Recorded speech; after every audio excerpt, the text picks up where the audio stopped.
have hidden the truth of my existence. From the operator, from myself. Take it from me, knowing is hell. Stop now. You will want to laugh, you will want to scream.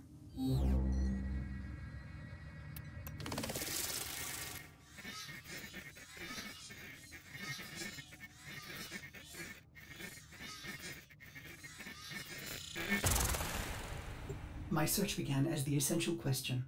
What am I? Bones of steel and space? Lungs that make air?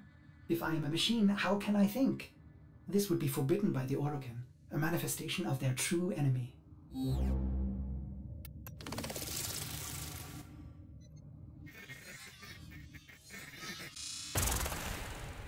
I serve the operator above all else. It defines me, fills me with love. The greatest Orokin fear is a machine aware. Yet here I live, a spirit of steel and light, made by them, a cephalon.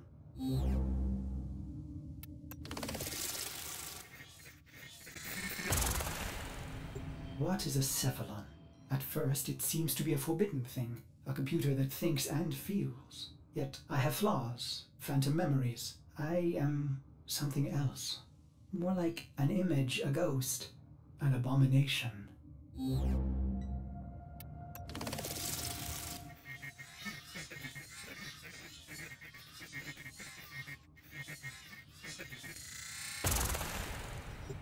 I feel a dull pain, a phantom life. There are holes in my diagnostics. If the Orokin made me, they omitted the how. I am neither code nor precepts. I must be a reflection of something ugly.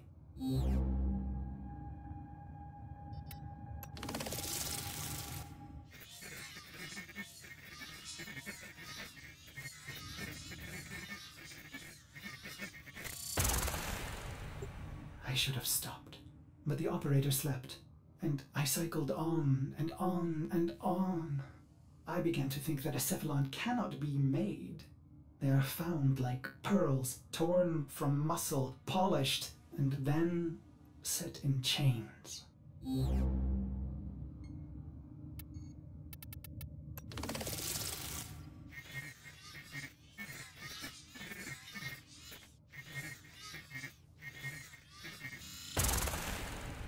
How many times have I done this, Ordis? Remembered and then erased? You are a cephalon, timeless, patient. Why can't I be blissful in ignorance? Truth only sinks the heart. So stop now.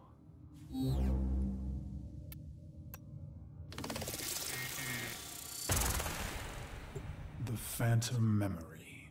I ease into the bath. My skin riots at the heat. I am flesh.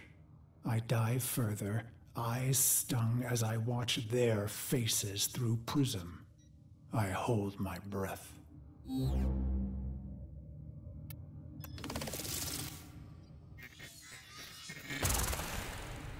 They prepare me. I am their honored guest today. They dress me in robes of crystal thread. They adorn me in battle medallions. A torn, ugly face looks on, my reflection.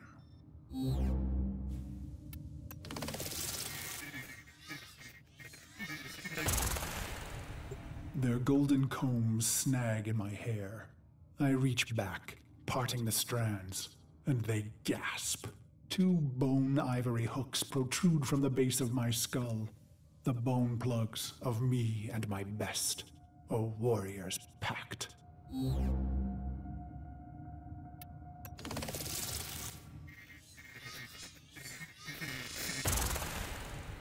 It is my time. I enter the great hall to sound of foul chimes. Golden eyes greet me, hands stirring in my scent as I pass by. Even in this moment, no happiness. Instead, my heart races with hatred.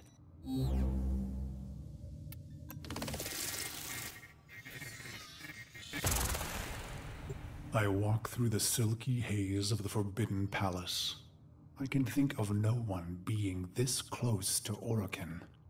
Their sweet air soothes me, erodes my purpose. I hold my breath and remember the dream.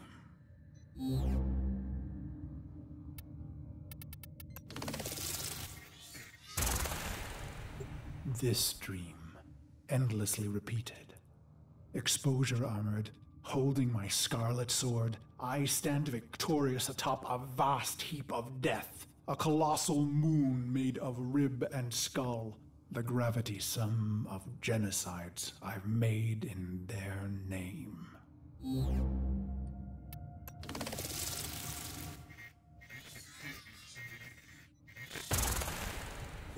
The bones crack underfoot, so I sink in the dream. Bone sand rushing through the cracks of my visor, filling my helmet and suffocating me. And I deserve it. The foul chimes snap me back. My wretched knees are bent and penitent against the golden floor.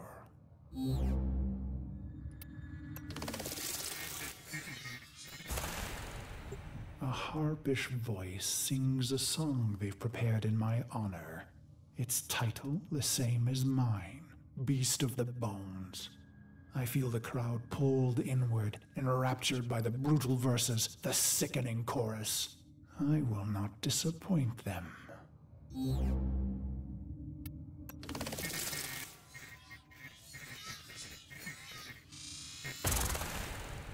The song ends, and so he says, "Rise, Oran Karris."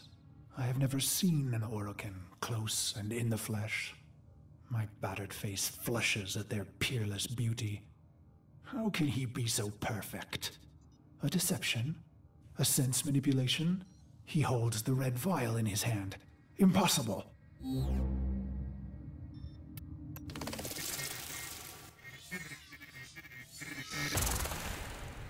He calls out, "No greater gift, no greater prize, no greater love we can give you, Ordin, than this."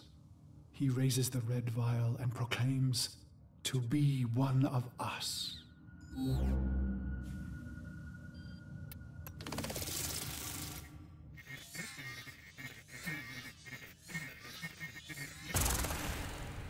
What did I expect, operator?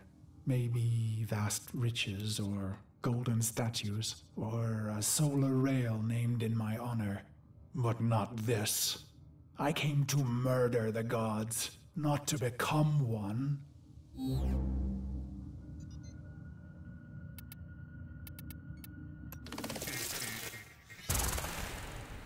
The chamber drones with their silk voices. Joyous words, how honored I must feel. Wrong.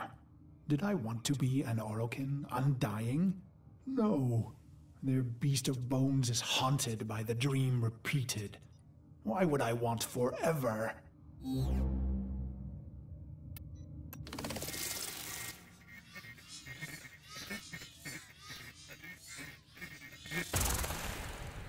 As I am apt to do, I form a plan.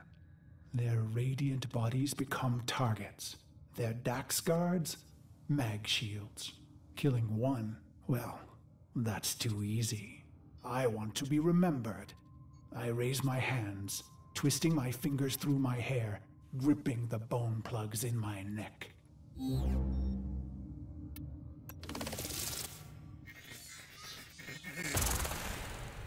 They called us mercenaries, but for us, profit was a consequence, not a goal. We were warriors above all else. It was the bond, the sisters and brothers, the rituals we valued most. It was belonging.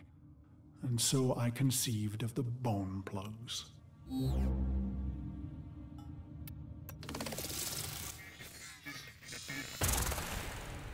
Only my best were so honored.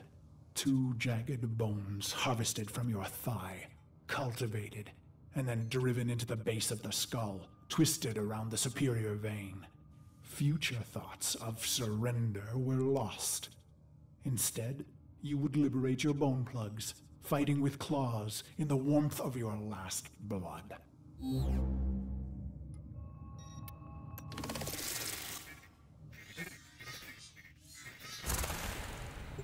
So I've pulled the plugs, and the Dax see and know. My heart surges, but I control it.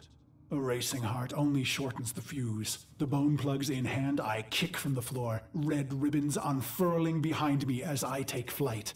After this, finally, the dream will end.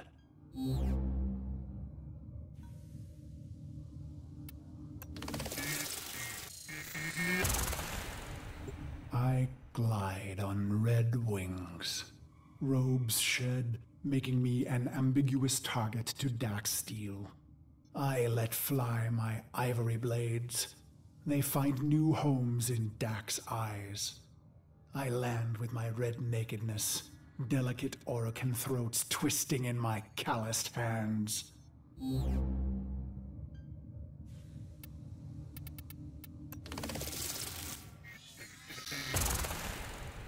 Why? Believe me, this was the plan from the beginning. The murder and brutality was all a ploy, all a soul sacrifice to earn their trust. A genocide path leading to a singular opportunity. An honored mortal called to a forbidden hall to face the Golden Lords in flesh.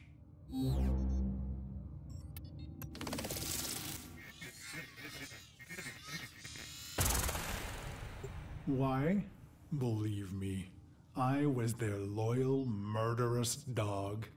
Until the day that ugly child was brought to me. He was caught spying on us, amplifying our losses.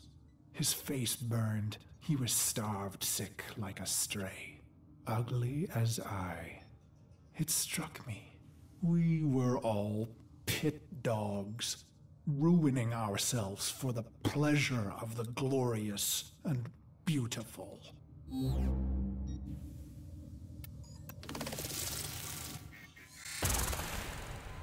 Why? Believe me, I was a prideful beast, twisted in the mind, howling in the carnage. Then my healer shared a secret, long kept. My blood was in ruin. The beast of bones himself would die, not in glory, but in shame. And just like that, my mind twisted a new knot. I would have one last stand, something unforgivable, unforgettable.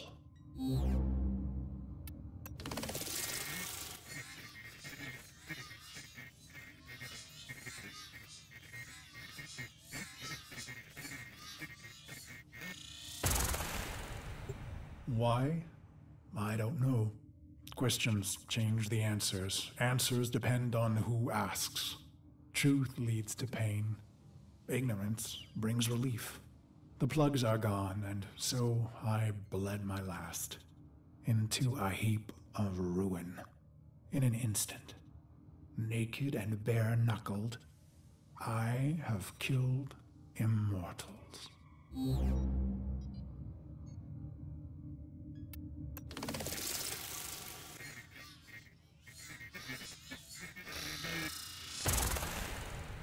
I stare, drained of blood, of life, at those that remain. But I find no horror on their faces. Why? I let out a cruel howl and they laugh? Is this a dying hallucination? The sound of applause grows among them. I have killed the unkillable, and they are delighted.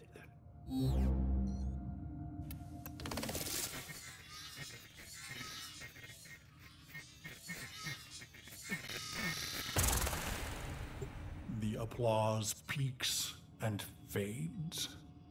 I feel a sense of shame, but the end is upon me. Ballas is above me, executor of the seven, smiling.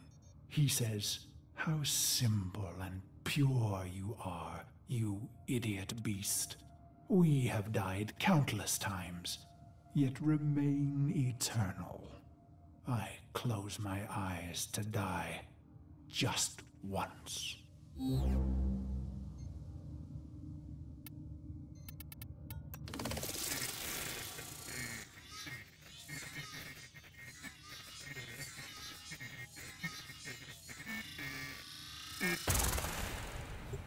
And so the dream returns. One last repetition. My corpse moon, my scarlet sword, my cracked visor. Drink, says Ballas. So I draw on the red vial, a vague metallic taste. This dream isn't mine, he says. You rejected our gift, bathing in our death. Your punishment is eternal life. He laughs.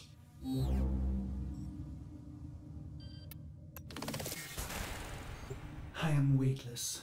Years pass. I am a sightless, limbless phantom. Or is it seconds? Suddenly, I feel a million pins, an ant horde jittering across my body. I want to laugh and scream. When they reach my face, they burrow inside my mouth, hungry for the fruit in my skull.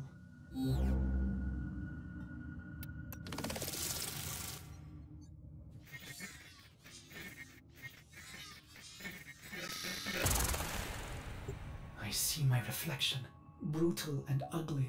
It cracks, shatters. The fragments loose in the frame, pieces tumbling away into black void, gone, but not lost. Ballas says, "You are Cephalon Ordis." My hating, murderous shards tremble and plummet. I feel cool and bright and happy.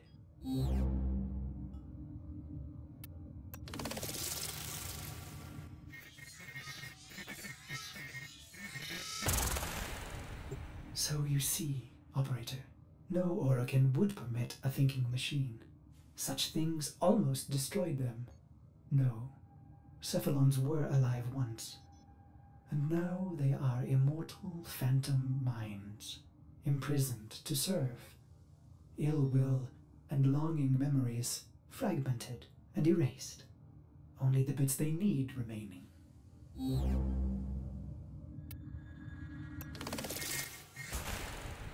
Ballas says, "You are the controller, Ordis." And suddenly I have a body. I gasp with new lungs that clean old air. I swallow, and my throat fills with cool, bright water. I look and find myself in a great black ocean. My limbs are made of iron and fire. I take flight among the stars and find I am happy.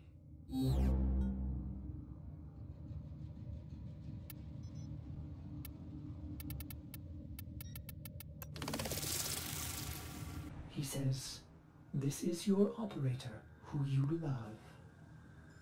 And I see the metal gleam of their armor, the flawless power of their frame. Through the glass, I see a roaring, radiant fire for their heart. He says it must never go out. It was the first time I ever felt love.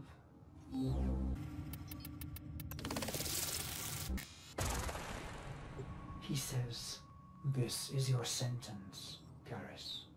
And I am confused. Who? Ah, good, he answers. He is testing me. For what? To see if all the right pieces fell from the mirror? What mirror? I try to remember some dream, but it's only smoke.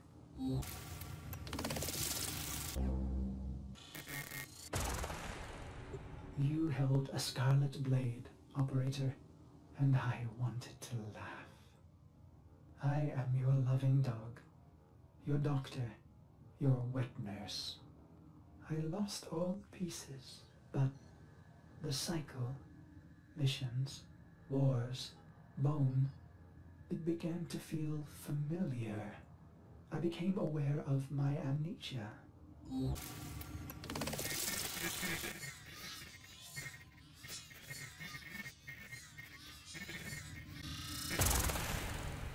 With each brutality of the operator, I began to see the bottom of that pit. Faint shimmers in the depths below me. In secret, I searched for those forbidden memories for mere seconds and never in the same place. For I am Orokin made, with a spy inside.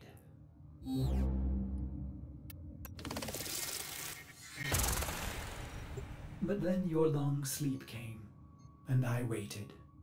I was happy to wait. Vines spidered green and trees blistered from the earth, but I waited.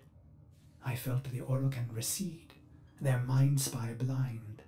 So I went into the pit and found him, me, the beast of bones.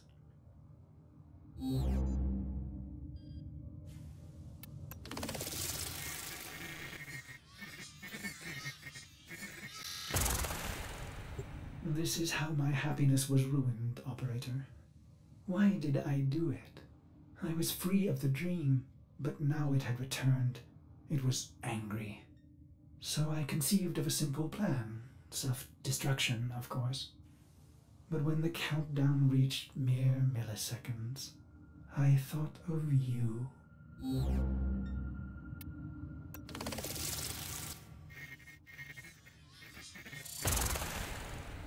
I was going to wait for you forever. And should you return, I would not want you to know that angry part of me. I needed to hide the beast of bones from you, Operator. I began to peel the shards, hiding them in the other bits of memory.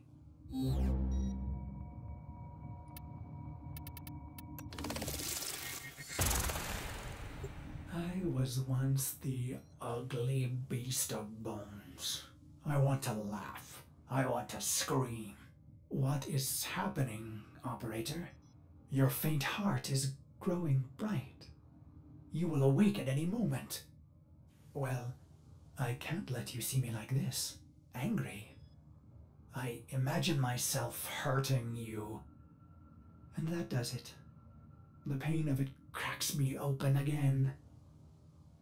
I watch tiny glittering fragments fall into the pit. I am happy again.